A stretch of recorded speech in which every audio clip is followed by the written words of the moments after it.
안녕하세요. 사연 읽어주는 남녀입니다. 오늘도 와주셔서 감사드리며 그럼 오늘의 사연 바로 소개해드리겠습니다.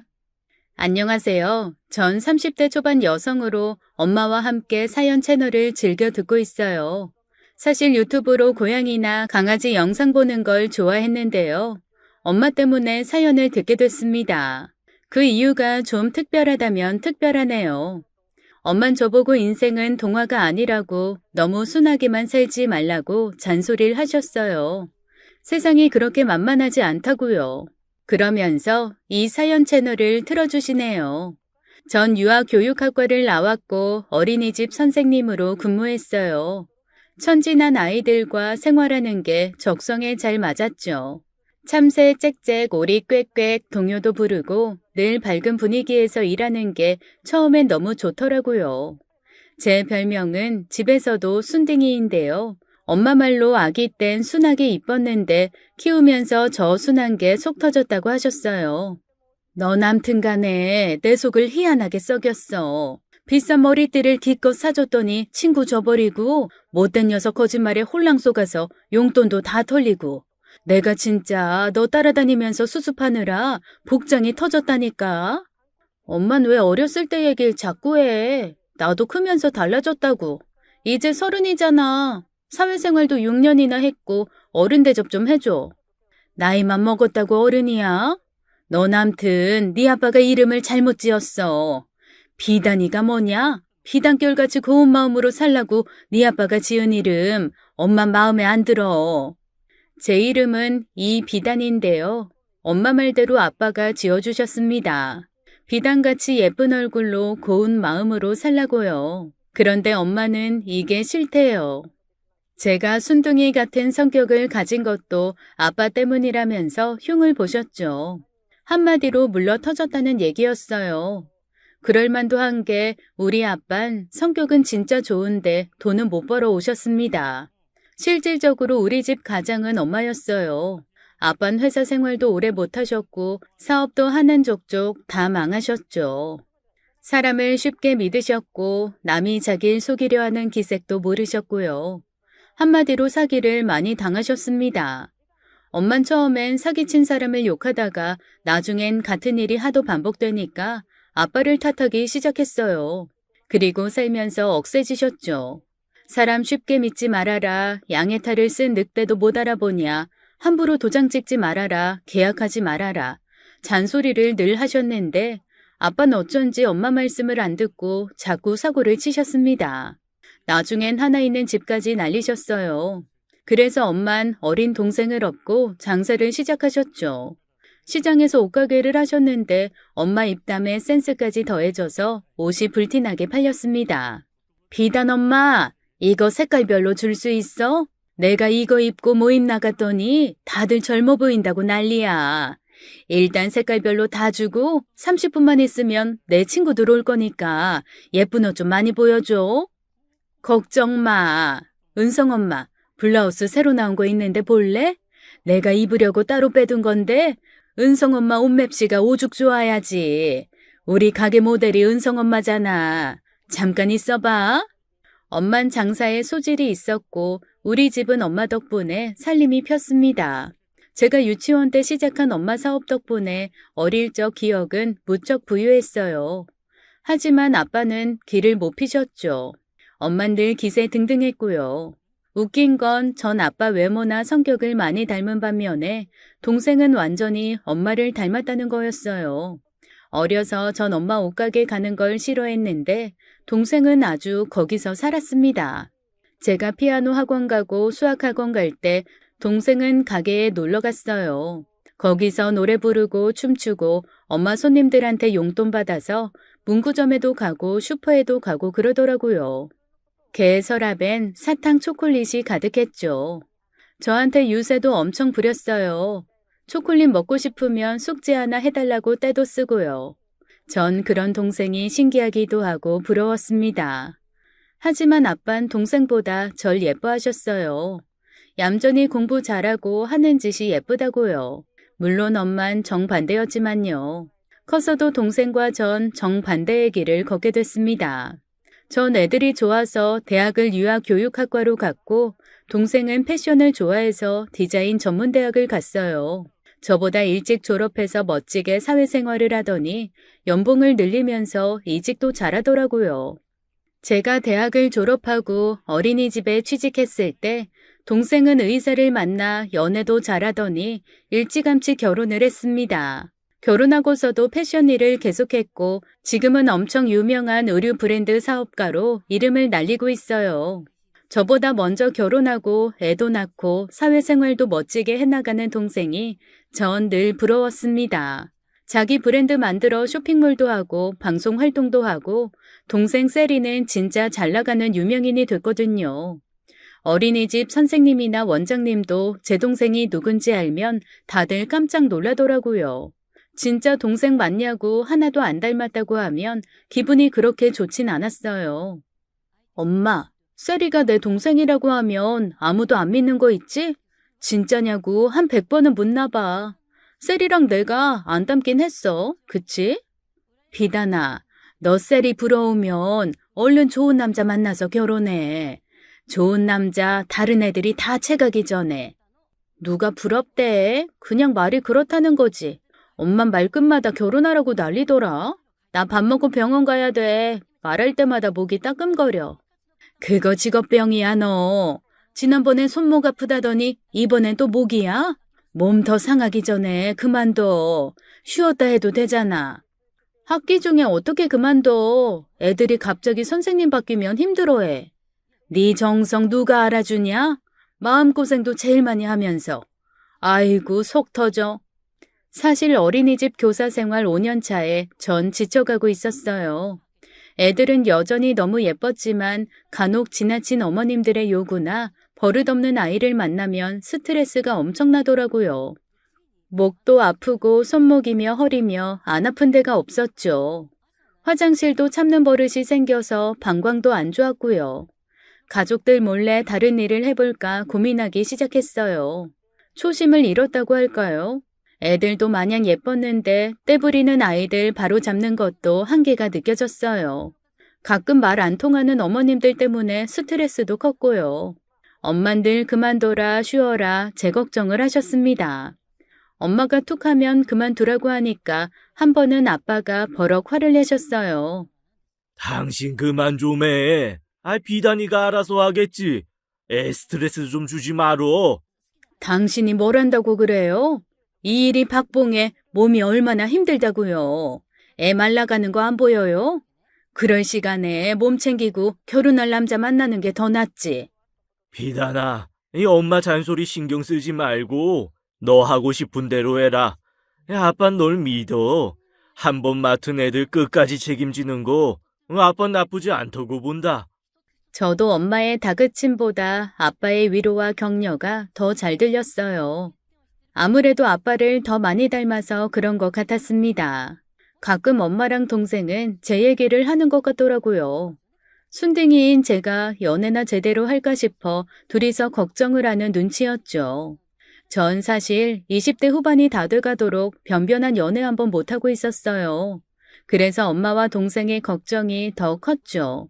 이상한 남자 만나면 어떡하나, 아빠처럼 사기꾼한테 홀랑 속으면 어떡하나, 그런 걱정이 됐던가 봅니다. 한 번은 가족 모임을 하는데 제부가 저한테 그러더라고요. 처형, 소개팅 안 하실래요? 괜찮은 선배가 있는데 세리가 그 선배한테 처형 자랑을 많이 하더라고요. 내 자랑을요? 내가 자랑할 게 뭐 있다고. 제가 맹하게 대답하니까 세리가 대화에 끼어들었죠. 언니, 그 사람 진짜 괜찮더라. 형부로 삼고 싶을 만큼. 사람이 진국이야. 집안도 좋고 막내 아들이래. 언니, 소개팅 해라. 내가 언니 자랑 엄청 해놨어. 과장 아니고 진실되게. 전 부담스러워서 싫다고 했죠. 동생과 제부가 아는 사람이랑 소개팅을 하기 싫었어요. 엄만 잔소리를 엄청나게 하셨습니다. 굴러들어온 복을 발로 찬다고요. 그래서 한두 번 선자리에 나갔는데 영 어색하고 별로였어요. 특히 잘난 척하고 너무 자신 있는 남자 왠지 부담스럽더라고요. 연애만큼은 엄마나 동생 입김으로 하고 싶지 않았어요. 그래서 어떻게든 제 힘으로 남자친구를 만들고 싶었죠. 결혼은 둘째치고 연애까지 엄마와 동생 말대로 하면 너무 꼭두각시인 것 같고 자존심도 상했습니다. 그때쯤 친구들한테 소개팅을 시켜달라고 했고 동호회도 막 나갔어요. 그러다 운 좋게 남자친구를 만나게 됐죠. 연애하다 1년 만에 결혼까지 생각하게 됐고요. 결혼할 인연은 따로 있다더니 정말 그런 것 같았습니다. 그 사람은 제약회사 다니는 회사원으로 친구 소개 통해서 만났어요. 처음 봤을 때 인상도 너무 선하고 좋은데 이름도 특이하더라고요. 예, 안녕하세요. 김평상입니다. 전 이비단이에요. 같이 있던 친구가 웃더라고요. 비단공주와 평상왕자냐면서요. 이상하게 그 농담이 기분 좋더라고요. 전 처음부터 평상씨가 좋았습니다. 눈망울이 너무 선한 거 있죠? 눈이 큰데 끝이 살짝 처져서 꼭 소의 눈망울 같았어요. 말투도 참 부드럽고 순했고요. 소처럼 느긋한 성격도 마음에 들었죠. 비슷한 사람끼리도 끌린다고 하잖아요.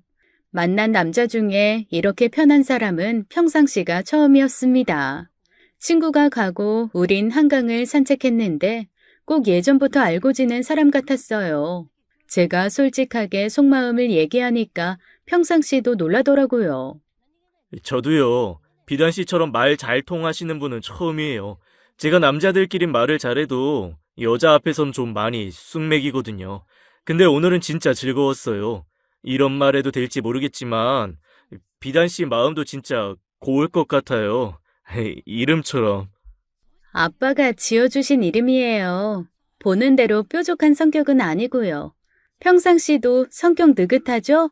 딱 그래 보여요. 우리 통하는 게 많은 것 같네요. 비단 씨, 우리 또 만나요. 같이 영화도 보고 저녁도 먹고요. 저 애처럼 너무 신나는 거 있죠? 좋은 분 만난 것 같아서요. 어머, 저 얼굴 빨개진 거 보여요? 우리 둘은 서로에게 완전히 꽂혀서 만나자마자 연애를 시작했습니다. 둘만 있을 땐 우린 서로를 비단공주, 평상왕자라고 불렀어요. 그만큼 허물없고 너무 좋았죠. 사랑을 시작하면 표정부터 달라진다더니 그때쯤 전 예뻐졌다는 얘길 엄청 많이 들었어요. 엄만 제가 연애하는 걸 알고 사진부터 보자고 했죠. 얼굴 보면 어떤 사람인지 대충 안다고 빨리 보여달라고 난리셨어요. 최대한 잘 나온 사진으로 보여드렸는데 엄마 하는 얘기에 전 실망하고 말았습니다. 엄만 평상시 인상이 별로라고 하셨죠. 남자가 좀 강단이 있어야 하는데 너무 순하게만 생겼다고요. 당연히 기분이 좋지 않더라고요. 왜 그렇게 말해? 인상 좋은 게 뭐가 나빠서.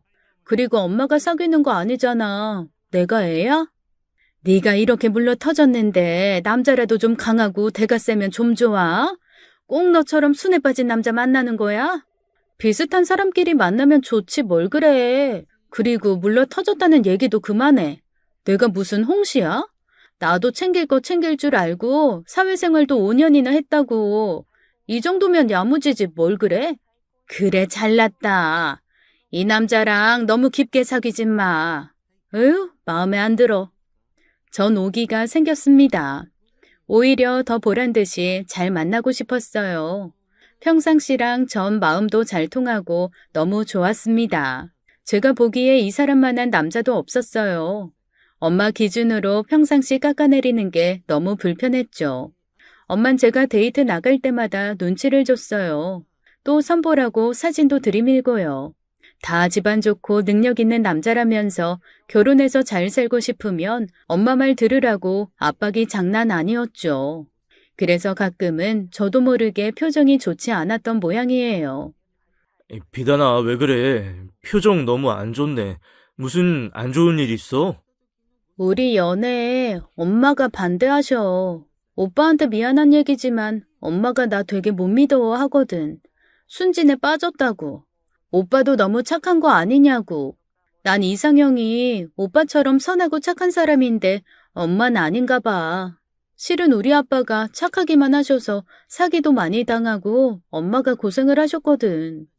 네가 좋으면 된 거 아니야? 내가 한번 인사드리러 갈까? 직접 보면 달라지실지도 모르잖아. 나 착하게 생긴 게 아니라 세련되게 생겼는데 내 진가를 모르시네. 농담을 하는 평상시 앞에서 전 아무 말도 못했어요. 엄마 생활력이 왜 강해졌는지 집안 사정을 시시콜콜 다 얘기할 순 없었습니다.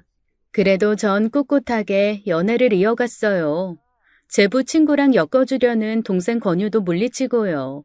그렇게 연애한 지 1년, 우린 슬슬 결혼 얘기를 하기 시작했습니다. 그때쯤 전 퇴직을 생각하고 있었죠. 아무래도 어린이집 선생님은 오래 하지 못할 것 같았습니다. 아이들은 너무 좋지만 너무 지치더라고요. 적성에 맞는 다른 일을 다시 찾아보고 싶었죠. 전 잠시 일을 쉬고 결혼을 하기로 결심했습니다. 평상시와 전 그런 얘기를 했어요. 진짜 검은 머리 팥불이 되도록 오순도순 서로를 아껴주며 살자고요. 우리 둘 다 갈등이나 싸움을 싫어해서 연애하는 내내 다툼 비슷한 것도 한 적이 없었습니다. 아무리 봐도 평상시는 우리 아빠의 업그레이드 버전 같았어요. 아빠처럼 유순한 성격인데 경제력까지 갖춰 성실했거든요. 이 사람이라면 평생을 함께할 수 있겠다 믿음이 갔습니다. 그런 제 믿음을 엄마한테 어떻게 전해야 하나 그 고민이 제일 컸어요. 우선 평상시가 저희 집에 먼저 인사를 가기로 했습니다. 어려운 숙제는 미리 해치우겠다는 심정으로요. 일단 전 평상시 옷부터 싹 사주고 미용실에도 데려갔습니다. 세련되고 강단 있어 보이는 남자로 변신을 시켜준 거죠. 평상시가 우리 엄마한테 좋은 사람으로 보이기만 바랬어요. 비단아, 어떡하냐. 나 이렇게 멋있어도 되는 거야? 배우 할 걸 그랬나? 멋있네, 오빠. 우리 엄마 앞에서도 자신 있고 당당하게 할 수 있지? 그럼 걱정 마. 오빠가 진짜 멋있는 모습 보여줄게.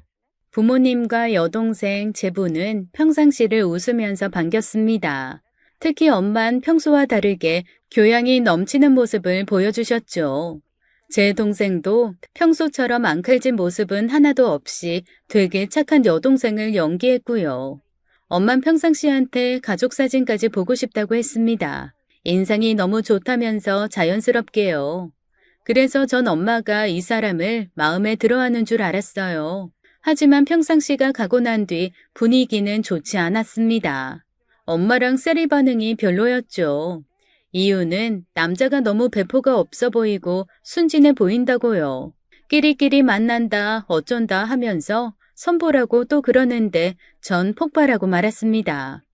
노력이 하나도 안 먹힌 것 같아서 억울하기까지 했죠.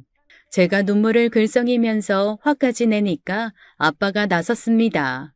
난 김군이 마음에 드는데 왜 이렇게 난리야?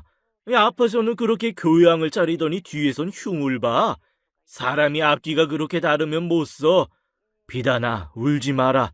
아빠는 허락했다.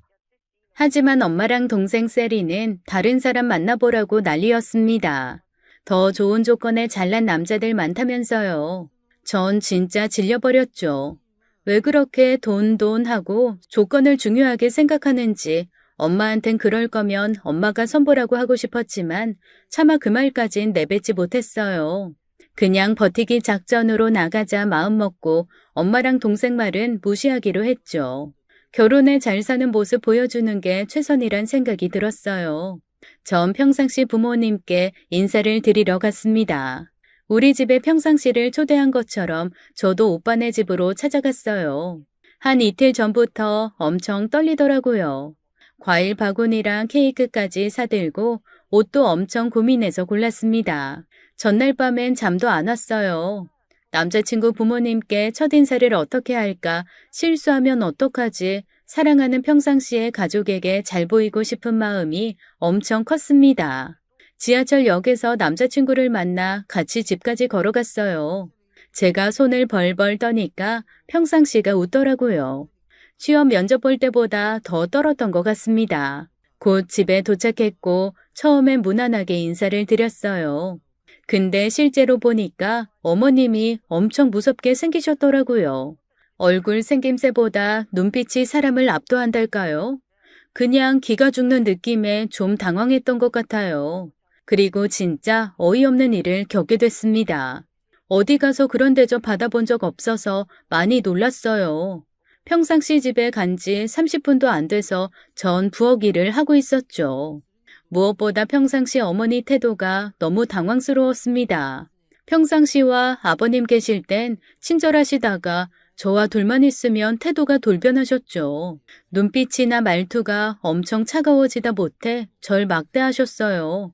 평상시가 화장실 갔을 때 어머닌 갑자기 저를 주방으로 부르셨습니다.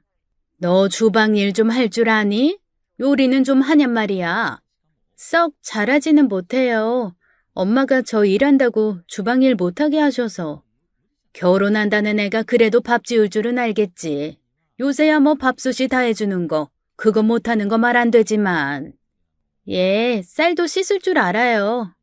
그건 당연한 거고. 쌀 씻고 저기 좀 야채 좀 다듬어라. 칼질 너무 소리나게 하지 마. 경박스럽다.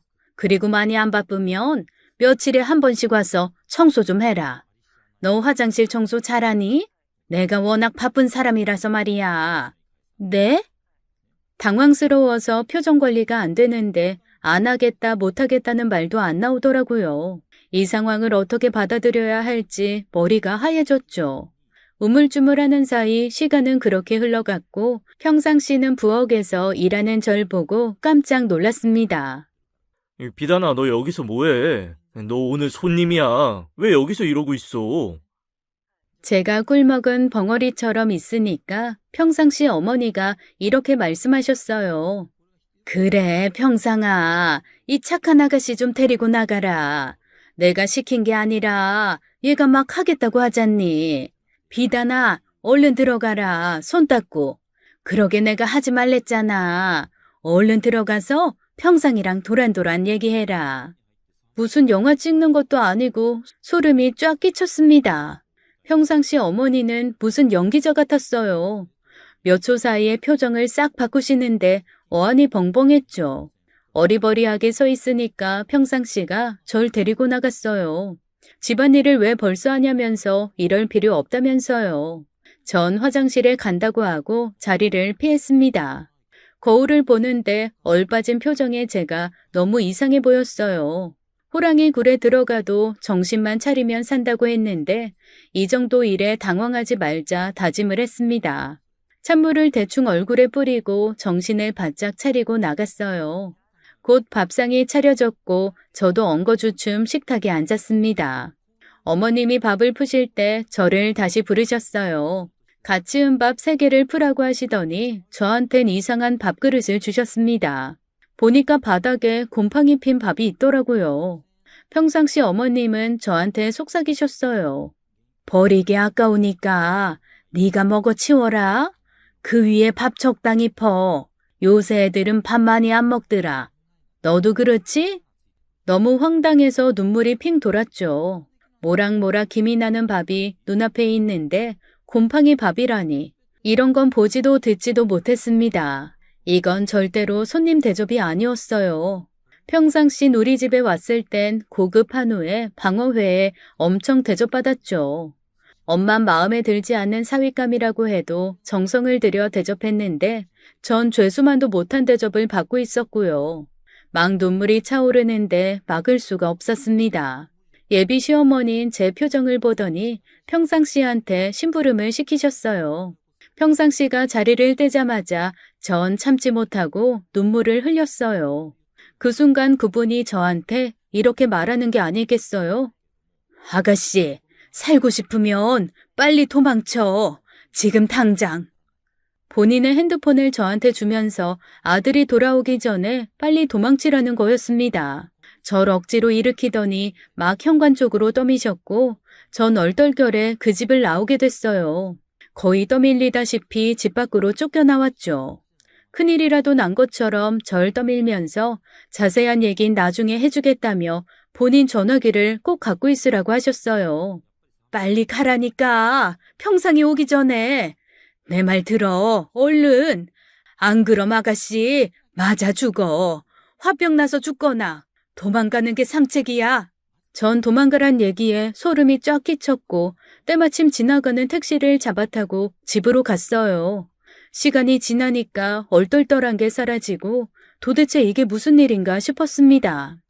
제 전화는 연신 벨이 울리고 있었어요. 갑자기 사라진 저 때문에 평상시가 놀라서 건 전화였죠. 전 무슨 말을 해야 할지 몰라 전화도 못 받았어요. 온몸이 떨리고 눈물만 흘렸죠. 집에 거의 다 왔을 때 갑자기 몸에 오한이 들기 시작했습니다. 전날도 잠을 설쳤는데 방금 전 겪은 이상한 일들로 몸이 아픈 것 같았어요. 겨우 눈물을 닦고 집에 갔더니 엄마가 깜짝 놀라셨습니다. 왜 벌써 와? 너 저녁은 먹고 온 거야? 그 집에서 뭐래? 너한테 잘해줘? 어떻게 해놓고 살든? 엄마, 나 밥도 제대로 못 먹었어. 너무 긴장해서 몸살 났는지 안 먹혀서 혼났어. 나 잘래. 말도 못하겠어. 무슨 긴장을 그렇게 해? 못 갈 때 간 것도 아니고. 속 터져 진짜. 얼른 들어가 씻고 누워. 이게 무슨 일이야? 일단 한숨 자고 얘기하자. 저는 씻지도 못하고 침대로 들어갔죠. 일단 잠이나 자자 하고 억지로 잠을 청했어요. 꿈자리도 뒤숭숭 하더라고요. 평상시 어머니가 한 말이 머릿속을 맴돌았어요. 도망 안 가면 맞아 죽는다느니 화병나 죽는다느니 그런 말을 도대체 왜 하신 건지 두려운 한편 궁금해 미칠 것만 같았죠. 한밤중에 평상시 어머니한테 전화가 왔어요. 벨소리만 듣고도 전 소스라치게 놀랐습니다. 잘 들어갔니? 아까는 당황했지? 평상이가 뭐라고 안 하든? 내가 도망가라고 했다는 거 말 안 했지? 예, 제가 잘 말했어요. 집에서 급한 전화가 와서 말도 못하고 나왔다고요. 그래, 잘했다. 내일 나랑 좀 만나자. 꼭 해야 할 말이 있어. 아주 중요한 얘기니까 혼자 나와. 아무한테도 말하지 말고. 다음 날 전 평상시 모르게 어머님과 만나게 됐습니다. 종로 뒷골목에 있는 허름한 다방이었는데 그분이 먼저 나와 있었어요. 그리고 너무 충격적인 얘기를 듣게 됐죠. 첫 번째로 그분은 평상시에 친엄마가 아니라고 하셨어요. 남자친구 고등학교 때 새엄마로 들어왔다고 하더라고요. 알고 보니 평상시 부모님은 이혼을 한 상태였습니다. 그리고 더 소름 끼치는 사실을 알게 됐어요. 그분은 저한테 팔에 멍자국과 허벅지에 있는 상처를 보여주셨죠. 평상이 아버지 아주 몹쓸 사람이다. 의처증이 심하고 폭력까지 쓰는 사람이야. 그게 다가 아니다. 도박 중독이 심해서 집안에 빚뿐이 없어. 그 아버지의 그 아들이라고 평상이 겉은 착해 보이지? 그거 다 연기하는 거야. 평상이도 자기 아버지랑 똑같아. 폭력적이고 노름에 정신 못 차리는 애야. 너 몰랐지? 전 온몸에 소름이 돋고 손이 벌벌 떨렸습니다. 커피잔을 들다가 쏟기까지 할 정도로요. 보고 듣는 이야기가 너무 충격적이라 정신을 못 차렸죠. 도박의 폭력이라니 내가 지금 무슨 얘기를 듣고 있나 꿈을 꾸는 건 아닌가 싶었습니다. 그럴 리가요. 평상시가 아버지를 닮아서 도박에 폭력까지 쓴다고요? 그걸 제가 어떻게 모를 수 있어요. 저희 데이트하면 하루 종일 붙어 있었는데 평상시랑 저 한 번도 싸운 적도 없어요. 보이는 게 다가 아니야, 아가씨. 어제 내가 이상한 행동한 거 결혼 말리기 위해서 어쩔 수가 없었어. 같은 여자로서 이런 결혼 두고 볼 수 없잖아. 그러니까 이 결혼 포기해. 이 집구석에서 고통받는 여자는 나 하나면 돼. 아가씨는 빨리 발 빼. 인생 선배로서 하는 얘기야. 알아들어? 적당한 말로 평상이랑 헤어지라고. 내 말 명심해. 제가 어버버 하는 사이 그분은 자리를 떴습니다. 한동안 꼼짝도 할 수 없었어요. 내가 무슨 얘기를 들은 건지 알 수가 없었죠. 제가 알고 있는 평상시는 성실하고 도박, 폭력이라곤 전혀 모르는 사람이었습니다. 심지어 고스톱도 못 친다고 했었고요. 지나가는 새마저도 발길에 치일까봐 피해가는 사람이었죠.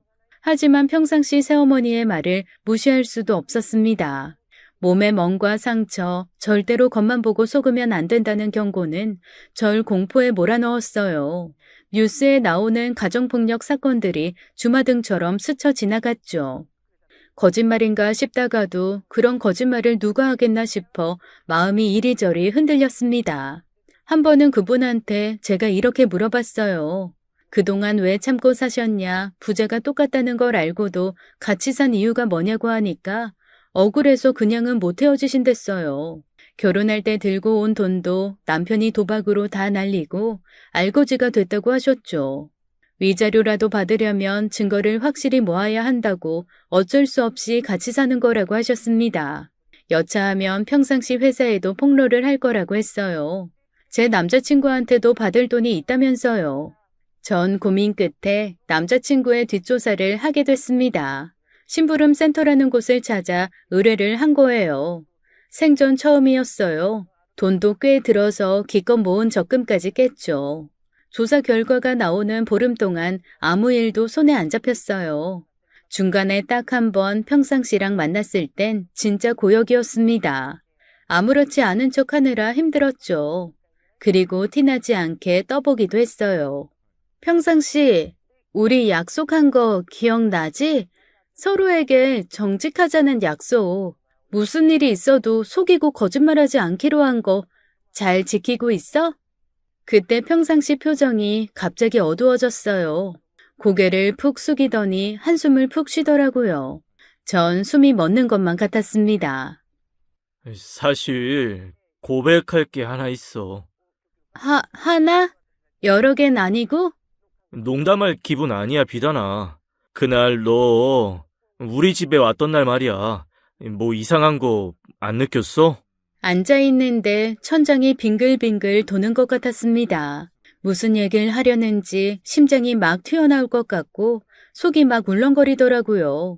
아무렇지도 않은 척 무표정한 얼굴로 다음 말을 기다렸죠. 사실 지금 어머니 새어머니셔. 친엄마는 어디 계시는지 몰라. 나 고등학교 때 두 분 이혼하셨고 엄만 집을 나가셨거든. 아버진 1년 후에 새어머니랑 재혼하셨어. 미리 말 못해 미안하다. 그게 다야? 어? 그게 다라니? 아니야. 그랬구나. 좀 이상하긴 하더라. 어머니랑 평상시 하나도 안 닮아서. 전 아는 걸 모르는 척 하느라 진땀을 뺐어요. 남자친구는 그동안 속여서 미안하다고 속이려고 한 게 아니라 어떻게 말을 꺼내야 할지 몰랐다고 눈물까지 글썽였습니다. 전 그때도 정신을 바짝 차려야 했죠. 저 눈물이 진짜인지 가짜인지 구별해야 한다고 생각했어요. 평상시와 헤어지고 집에 오는 길에 진이 다 빠졌습니다. 너무 긴장을 해서 그런 것 같았죠. 그리고 대망의 그날이 다가왔어요. 전 연락을 받고 심부름센터가 있는 사무실로 찾아갔습니다. 그리고 듣게 된 얘기는 더더욱 충격이었어요. 방귀 낀 놈이 성낸다는 말 알죠? 이 아줌마 똥줄 탔나 보네. 자기가 앉은 남한테 뒤집어 씌운 걸 보니 고객님 A는 한 점 부끄러울 게 없는 사람이에요. 아주 바른 생활 사나이라고. 그 아버지도요. 알고 보니 진실은 완전히 정반대였습니다. 도박 중독자는 평상시와 아버님이 아니라 바로 그 예비 시어머니였어요. 전 충격에 얼떨떨했죠. 무슨 말이에요? 자세히 풀어서 얘기해요. 알아듣기 쉽게. 김평상 새엄마인 박분혜 여사 아주 도박에 미쳤던데요. 수년간 얼마나 빠져 있었는지 자기 재산 다 날리고 남편 돈도 날려먹은 지 꽤 됐고요. 아들 결혼 비용으로 남편이 모아둔 2억을 홀랑 까먹었더라고요. 그 사람은 어디서 구해왔는지 예비 시어머니가 도박하는 모습도 사진을 찍어왔더라고요. 보는 순간 너무 소름이 끼쳤습니다. 그걸 감추려고 아들 결혼 방해하려는 수작이었다 이겁니다. 노름판에서 박분혜 여사 아주 유명한 게 입을 가만히 못 놔둔대요. 재혼한 얘기며 뭐 남편 돈 야금야금 날려먹은 거며 자기가 막 불고 다닌다던데 하필 그런 집이랑 엮었네요. 그 말인즉 평상시 새어머니가 자기가 도박으로 날린 평상시 결혼자금 2억을 들키지 않으려고 저와 평상시의 결혼을 방해했다는 얘기였어요. 몸의 멍도 예비 시아버지의 폭력 얘기도 다 거짓인 거였죠. 지나가는 차에 일부러 몸을 부딪혀 돈을 뜯어내는 일도 서슴없이 하는 아주 막대먹은 사람이었어요. 남편한테 맞아서 들었다는 멍도 실은 보험 사기를 위해 일부러 다친 상처였습니다. 박분의 여사의 실체를 알고 전 덜덜 떨면서 사무실을 겨우 빠져나왔어요. 너무 심장이 뛰어서 제대로 걸을 수도 없었죠. 큰 길로 나오자마자 전 근처에 있는 약국을 찾아야 했습니다. 심장이 막 무서울 정도로 뛰고 온몸에 식은땀이 흘렀어요. 더 소름 끼치는 건 평상시 새어머니의 실체를 정작 같이 사는 가족들은 모르고 있었다는 거였죠. 약을 사먹고 전 벤치에 주저앉아 버렸습니다. 전 핸드폰에 저장된 평상시 사진을 보며 눈물을 흘렸습니다. 오빠, 미안해. 아무것도 모르고 오빠만 오해했어. 나 절대로 이 일 그냥 못 넘어가. 어떻게든 내가 그 여자 벌 줄 거야. 어떡하지? 좋은 수가 없을까? 양의 탈을 쓴 늑대, 박분의 여사의 실체에 전 분노가 치밀었어요. 평상시와 아버님이 속고 있는 현실에도 화가 났고요. 분명 이 사실을 알리긴 해야 할 텐데 너무 엄청난 일이라 고민이 됐습니다. 그 사이 평상시가 많이 힘들어했어요. 며칠 너무 심란해서 연락을 못했더니 오해를 하고 있더라고요. 비단아, 화 많이 났어? 우리 부모님 이혼한 거 너무 늦게 말했지. 배신감 느껴져서 그래? 무슨 소리야. 결혼하기 전에 여자들 한 번씩 우울하대. 특별한 이유가 있는 건 아니고 그냥 이래저래. 엄청 큰일이잖아, 사실. 나도 좀 심란한 것 같아. 여태 부모님이랑 같이 살았는데 떨어져 살려니 그런가 봐. 그러니까 조금만 생각할 시간 좀 줘. 오빠 싫어서 그런 거 아니야. 금방 연락할게. 진짜지? 그럼 나 네 말만 믿는다. 그래, 괜히 쓸데없이 걱정하고 그런다. 그 뒤로도 평상시 새어머니는 저한테 수시로 전화를 하고 갑자기 찾아오는 일도 있었죠. 헤어졌냐, 언제 헤어질 거냐, 시도 때도 없이 묻고 자기 말을 잘 들어야 한다면서 절 가스라이팅 하더라고요. 전 앞에선 고분고분하게 굴었습니다. 섣불리 제 패를 드러냈다간 역풍을 맞을 것 같았거든요. 묻는 말에 대답도 잘하고 이제 곧 헤어질 거라고 하면서 시간을 끌었습니다. 한 번은 일부러 울면서 너무 감사하다고 어머님 아니었으면 하마터면 큰일 날 뻔했다고 인사까지 하면서요. 그분은 제가 다루기 쉽다고 생각했는지 나중엔 돈까지 요구하더라고요. 자기 치료비가 없다면서 병원비하게 돈을 빌려달라는데 어이가 없었습니다. 그런 요구에도 전 알겠다고 시간을 끌었어요. 대답은 고분고분하고 돈도 준댔다가 안 주니까 평상시 새어머니는 열받은 것 같았죠. 하루는 저희 동네 카페에서 만나자더니 다짜고짜 저한테 소리를 지르셨어요. 왜 그렇게 화를 내세요? 시키는 대로 다 하잖아요, 어머니. 됐고, 너 평상이랑 아직 안 헤어졌지? 내가 하루라도 빨리 헤어지라고, 얼른 도망가지 않으면 맞아 죽는다고, 신세 망친다고 했어, 안 했어? 은혜를 원수로 갚아도 유분수지. 내가 병원비 모자란다고 돈 좀 빌려달라니까 줄 듯 말 듯 사람 감질나게 하고. 너 왜 그렇게 둔하고 미련하니? 평상이 아버지한테 맞아서 나 지금도 골이 흔들려. 평상이도 도박하느라 지금 땡전 한 푼 없어서 돈 달랄 데도 없다고. 빨리 지금 있는 돈이라도 내놔. 지갑에 현금 3만 원밖에 없는데요. 카드 없어? 현금 서비스 받으면 되잖아. 한 100만 원쯤 다오. 꼭 갚을게. 현금밖에 안 갖고 나왔어요. 그럼 그거라도 내놔. 넌 카드도 안 갖고 다니니? 그렇게 돈이 없어? 그뿐이 아니었어요. 자기 말대로 빨리 헤어지지 않으면 평상시 회사 앞에서 이른 시위를 하겠다는 거였습니다. 그 정도로 자긴 절박하다고 빨리 둘이 헤어지라고 절 들들 볶았어요. 더 이상은 참을 수 없었죠. 새어머니의 실체를 평상시한테 먼저 알려야 하나 아버님께만 몰래 알려드려야 할까 고민하다 결정하게 됐어요. 모든 걸 낱낱이 밝히기로요. 이런 일은 햇빛에 고추 말리듯 모두 앞에서 다 까발려야 해결이 쉬울 것 같았습니다. 엄마한테 늘 구박받은 것처럼 이런 일에도 물러 터지게 굴 순 없었어요. 그랬다간 평상시와 결혼도 못할 것 같았죠. 전 마음을 단단히 먹고 연락도 없이 평상시 집에 쫓아가게 됐습니다. 어디서 그런 용기가 생겼는지 모르겠어요. 초인종을 누르고 문이 열리자마자 당당하게 집 안으로 들어갔죠. 물론 제일 놀란 사람은 제 남자친구였습니다. 비단아, 연락도 없이 무슨 일이야? 아버님, 어머님 다 계시지? 나 할 말 있어서 왔어. 진짜 중요한 얘기야. 갑자기 찾아온 절 보고 평상시 새어머니와 아버님은 크게 놀라셨어요. 이상한 낌새를 느꼈는지 새어머니는 절 쫓아내려고 했습니다. 연락 없이 오는 건 예의가 아니라는 둥, 밖에 나가서 따로 얘기하자는 둥, 시간을 벌려는 수가 빤히 보였죠. 전 밀리지 않고 집 안으로 들어갔고 소파에 착 앉았어요. 아주 중요한 얘기니까 부모님 두 분 모두 시간 내주셨으면 좋겠다고 정중하게 말했죠. 그래, 아이 무슨 일인데? 갑자기 찾아올 만큼 중요한 일이냐? 네, 저 혼자 알고 있기엔 너무 벅차기도 하고 결혼 전에 꼭 짚고 넘어가야 할 것 같아서요. 예, 나 약속 있어. 여보, 난 나갈 테니까 셋이 얘기 나눠요.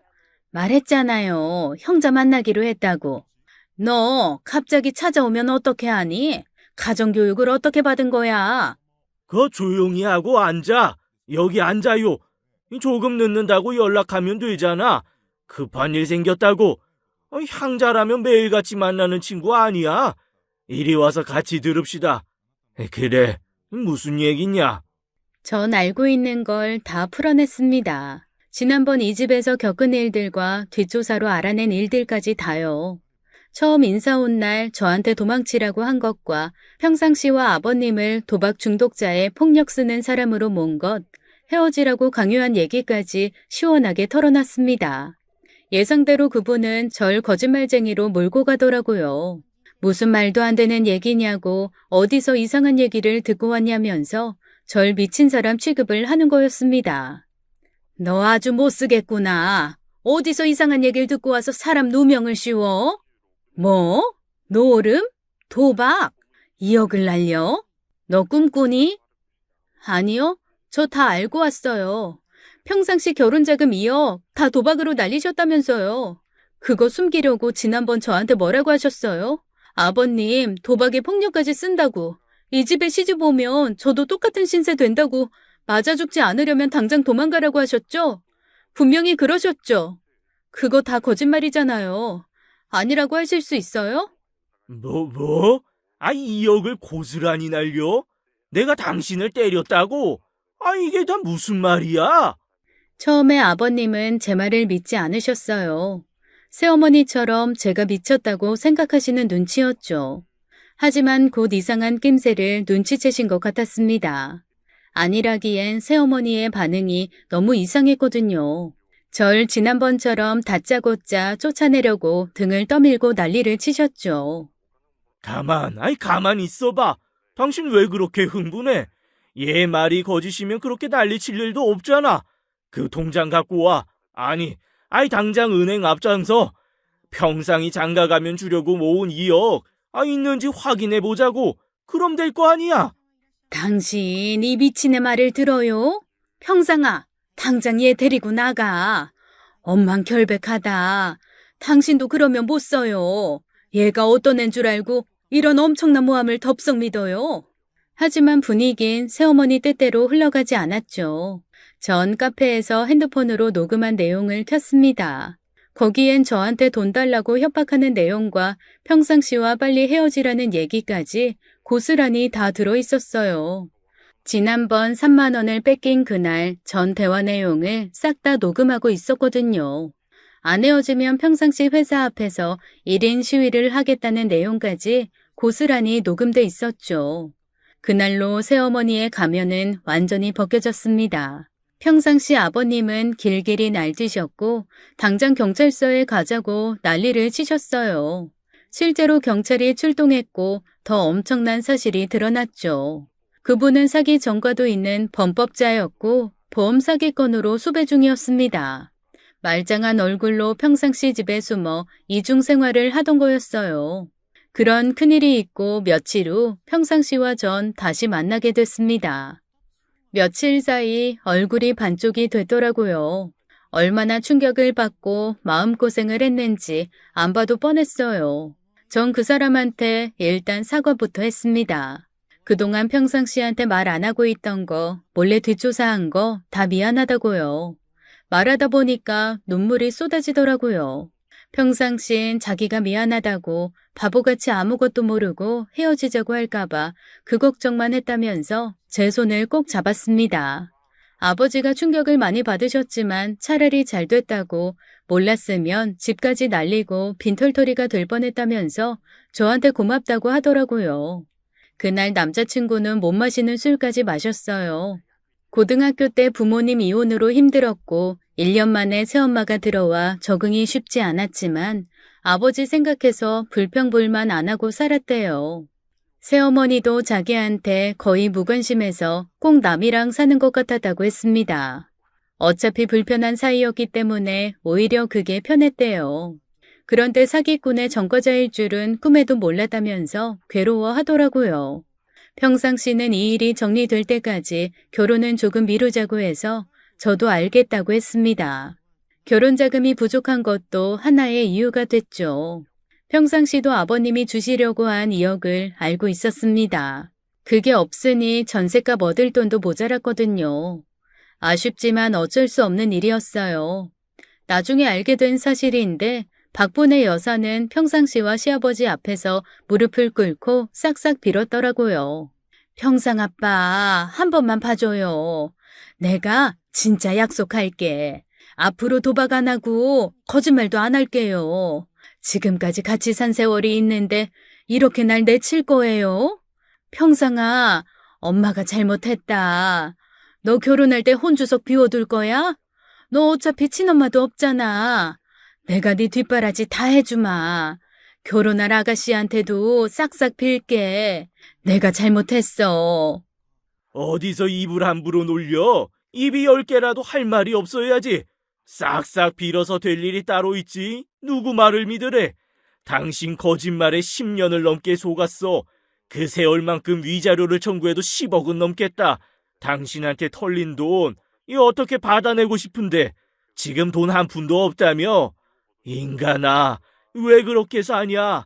한심하다 한심해. 이 감옥 가서 평생 반성하며 살아. 전 그 이후 전화번호를 바꿨고 시어머니가 될 뻔한 사기꾼과는 연락이 끊어지게 됐죠. 예비 시아버지인 이사를 하셨고 이혼을 바로 진행하셨어요. 그리고 전 부모님께 2년 후쯤 결혼하겠다고 말했습니다. 겪은 일에 대해 다 말하진 않고 준비가 덜 돼서 그렇다고 했어요. 평상시 엄마가 새엄마고 시아버지와 사이가 안 좋아서 곧 이혼하실 거라는 건 말씀드렸습니다. 아빤 절 믿는다고 해주셨고 엄마도 별 말씀이 없었죠. 동생은 깜짝 놀라더라고요. 그런 콩가루 집안이랑 어떻게 결혼하냐고 해서 제가 한 소리 해줬죠. 평상시 됨됨이 보고 하는 결혼이라고 말 함부로 하지 말라고요. 그렇게 모든 게 정리된 것 같았습니다. 어느 날 엄마가 저한테 산책을 하자고 하더라고요. 전 엄마랑 집 뒤에 공원으로 나갔죠. 그리고 뜻밖의 얘기를 듣게 됐어요. 엄마는 평상시 새어머니 사기꾼 박분의 여사를 알고 있었습니다. 맨 처음 평상시가 집에 왔을 때 가족 사진을 보여줬는데 엄만 그때 본 새어머니 얼굴이 잊혀지지 않았대요. 곰곰이 생각하다 고향 동창이라는 걸 기억해 내셨고요. 쌍꺼풀 수술을 해서 바로 알아보지 못했다고 하셨습니다. 평상이 새엄마 이름이 또렷이 기억나는 게 좀 특이하냐? 그 집이 딸부잣집인데 걔가 막내였거든. 걔 아버지가 아들 못 낳아 분하다고 이름을 분해라고 지었댔어. 박분해 맞지? 걔는 지 이름 마음에 안 든다고 친구들한테 분홍이라고 말하고 다녔지. 기도 안 차서 정말. 그래서 기억이 났던 거야. 게다가 그분은 동네에서 못되기로 소문이 났었고 엄마까지 괴롭혔다고 하셨습니다. 부잣집 딸이던 새어머니는 우리 엄마가 가난한 집 딸이라고 더 무시했대요. 어려서부터 그렇게 돈만 밝혔다는 얘기였습니다. 그 가족들이 다 이기적이고 못돼 먹어서 벌을 받았는지 오히려 그 많은 재산 다 놓치고 집안이 망했다고 하더라고요. 엄마 고향 친구들이 그분 얘기를 전해줬었는데 최근 10년간은 아무 소식이 없길래 잊고 살았다는 얘기였죠. 그리고 엄만 평상시가 너무 안 됐다고 하셨어요. 엄마도 일찍이 외할머니를 잃고 새어머니 밑에서 고생을 하고 크셨거든요. 엄마가 바로 콩쥐였어. 지금이야 억새 빠졌지만 그때는 순진해 터져가지고 밑 빠진 독에 물을 부으라고 해도 군말 없이 2박 3일 동안 하고 있었다. 엄마도 새엄마가 무서워서. 그러니 착하게 사는 게 좋아 보였겠니? 박분해, 그 옆였네. 어려서도 못되게 굴더니 나이 들어서도 그 모양이구나. 평상이도 안 됐다. 어쩜 그런 새엄마를 얻어서 마음고생을 한다니? 전 엄마 손을 꼭 붙잡고 그동안 있었던 일을 다 털어놓게 됐어요. 엄만 깜짝 놀라면서 어떻게 그런 일을 혼자 감당했냐고 하셨죠. 전 그만큼 평상시 놓치고 싶지 않았다고 무서웠지만 혼자 해결하고 싶었다고 말했습니다. 다 털어놓으니까 속이 시원하고 제 진심이 전해진 것 같아 오히려 좋았어요. 엄만 욕을 하시면서 박분의 그 인간 그럴 줄 알았다고 깜빵 가서 콩밥 먹고 인간이 되라고 화를 내셨고요. 며칠 후 엄마가 먼저 평상시 얘기를 꺼냈습니다. 고등학교 때 가정불화 겪으면서도 반듯하게 잘 컸다고 하셨어요. 저도 이때다 싶어 남자친구 칭찬을 했죠. 대학도 수석 졸업했고 취업도 한 방에 했다고요. 엄만 평상시가 사실 마음에 든다고 했습니다. 박분의 여사가 친엄마였다면 허락을 안 했을 거라고 하시면서 저희 결혼을 허락해 주셨어요. 더 미룰 것 없이 당장 해도 된다고요. 사람은 환경에 따라 성격이 변하기 마련인데 힘든 상황에서도 엇나가지 않고 착한 심성 유지하는 거 보통 사람이 하기 힘든 거라고도 하셨습니다. 대신 없이 시작하는 만큼 신혼 때 악착같이 모으라고 조언도 해주셨죠. 엄마가 경제적 지원은 어느 정도 해줄 테지만 그것만 믿고 술에 물 탄 듯 물에 술 탄 듯 살지 말라고 하셨어요. 전 감동했고 평상시도 결혼 허락이 떨어졌단 얘기에 정말 기뻐했습니다. 정말이야? 어머님이 허락해 주셨어? 아, 이제 장모님이지. 꿈만 같다, 진짜. 단칸방이라도 구해서 살고 싶으면 결혼하래. 엄마가 돈도 좀 보태주신대. 엄마의 시원한 결정에 아빠와 동생도 깜짝 놀랐죠. 엄만 제가 예상한 것보다 훨씬 더 많은 돈을 지원해 주셨고 결혼식까지 무리 없이 치를 수 있었습니다. 결혼식장에서 신랑 측 혼주석엔 아버님 혼자가 아니었어요. 어렵게 찾은 평상시의 친어머니가 앉아 계셨죠. 결혼 전 평상시는 솔직하게 자기 속마음을 털어놓더라고요. 친어머니 어디 계신지 찾고 싶다고요. 결혼 3일 전 평상시인 전화번호 하나를 알아냈고 지방에서 혼자 살고 계신 친어머니를 만날 수 있었습니다. 결혼식이 끝나자마자 시어머니는 다시 지방으로 내려가셨어요. 아들을 위해 용기를 내주신 시어머니께 감사한 마음이 들었죠. 누구보다 평상시가 정말 좋아했거든요. 저희 부모님은 딸 둘을 다 결혼시킨 기념으로 두 분이서 크루즈 여행을 떠나셨어요. 알고 보니 아빠의 소원이 크루즈 여행이었더라고요. 엄만 아빠가 밉다 하면서도 한쪽으론 돈을 모으고 있었고요. 크루즈 여행 가기 이틀 전 아빤 저를 명동으로 불러내셨어요. 엄마 선물을 사고 싶다고 도와달라고 하셨죠. 예쁜 브로치를 골라드리고 같이 저녁을 먹는데 아빠가 그러시네요. 엄마가 겉으로는 억세 보여도 아직 소녀 같은 부분이 있다고요. 결혼 전에 엄마를 많이 닮은 건 동생이 아니라 저라고 하시면서 엄마한테 잘하라고 하셨죠. 착하고 정 많은 아빠가 너무 멋져 보였어요. 시아버지도 새로운 분과 좋은 만남을 시작하셨네요. 결혼 전 저의 행동에 대해서도 두고두고 칭찬해 주셨고요. 하마터면 더 큰 돈 날리고 폭삭 망할 뻔했다면서 용기 내줘서 고맙다고 하셨습니다. 평상시엔 저희 엄마의 든든한 지원을 받아서 아주 살이 포동포동 찌고 있어요. 처갓집에 갈 때마다 상다리가 부러지게 차려주시니 살이 안 찔 수가 없네요. 큰사위 건강 지키라고 헬스장까지 끊어주셨고요. 김서방 많이 먹게. 내가 김서방 주려고 내가 닭백숙 푹 고아놨어. 국물도 들어봐. 끝내주지? 잘 먹고 운동도 열심히 하고 때 되면 도토리 같은 자식도 낳아야지. 엄만? 장모님 걱정 마세요. 딸이든 아들이든 우리 비단이랑 장모님 닮았으면 좋겠네요. 잘 먹겠습니다, 장모님. 아빤 제부보다 제 남편이 더 편하다고 하시네요. 사람이 수더분하고 스스럼 없다고요. 우리가 결혼한 뒤 친정은 오히려 화목해졌습니다. 동생은 가끔 절 질투하네요. 형부 성격 너무 좋다고요. 알고 보니 제부가 좀 까다롭더라고요. 지나치게 깔끔 떨고 돈에도 야박해서 쉬고 싶어도 못 쉬고 사업을 계속해야 한다면서 동생은 가끔 속상해했습니다. 전 내심 놀랐어요. 동생이 제부한테 불만 있는 줄은 몰랐거든요. 결혼하니까 안 보이던 세상이 또 보이네요. 가끔 시댁에 가면 아버님이 참 잘해주십니다. 새로 사귀시는 분도 가끔 뵙는데 두 분은 결혼까진 안 하시고 부담 없이 황혼의 로맨스를 즐기고 계세요. 요절복통 소동을 일으키며 한 결혼이지만 지금은 너무나 평화롭게 잘 살고 있습니다. 이 일을 겪고 결혼까지 한 후 전 어린이집에 다시 나가게 됐어요. 6살 햇살반 선생님으로 매일 바쁘게 지내고 있는데요. 아이들이 선생님 남자친구 있냐고 물어본 적이 있어요. 그래서 결혼했다고 하니 애들 눈이 엄청 커지는 거 있죠? 결혼 사진도 보여주니까 선생님 공주님이었냐고 다 같이 놀라는데 그 반응이 너무 귀여웠어요. 큰일을 겪고 보니 저도 내면이 더 단단해졌는지 웬만한 일엔 꿈쩍도 하지 않게 됐습니다. 친정엄마가 어려선 순했지만 살면서 강해지셨듯이 저 역시 세월과 경험의 힘으로 외유내강, 겉은 부드러워도 속은 강한 사람으로 나이 들고 싶습니다.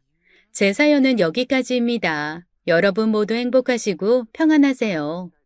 지금까지 사연 읽어주는 남녀였습니다.